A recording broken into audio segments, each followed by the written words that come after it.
Several parents, students, and alumni with the Alki program at Reeves Middle School in Olympia spoke during Monday night's school board meeting. They want the Olympia School Board to restore funding cuts that district officials have made to the alternative program.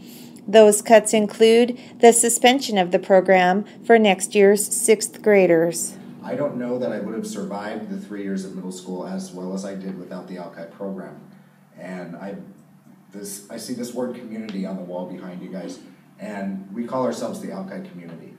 And it seems like community is very important here, and community is also very important at Alki at Reeves. And I would just like to urge you guys to support the continuation of Alki at Reeves. I would have been bullied tremendously if it hadn't been for this program. I think my 3 years of middle school would have been very hard if it wasn't for this program. So again, just wanting to urge your support here tonight. We have a community of kids who celebrate their uniqueness, and this program really supports that. Like a lot of your options programs and alternative programs in the Olympia School District. We have kids who are LGBT. We have kids who wouldn't fit in the regular traditional classrooms. And they feel supported here, and they don't lose what's unique about them because of this program, because they're supported there.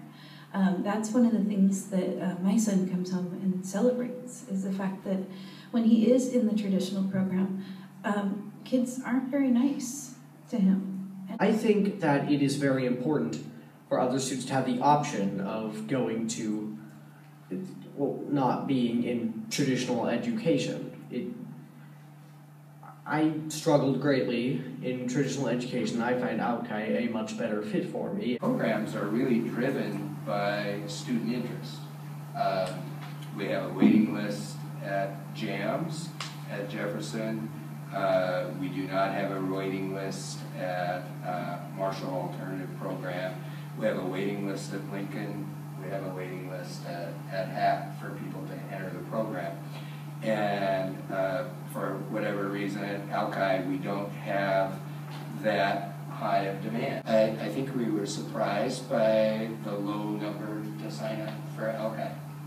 And the challenge is how do you keep a program in a school that has diminishing number of students, or has a projected diminishing number of students. So in terms of the timeline, there is really not anything different. We wish the numbers were greater.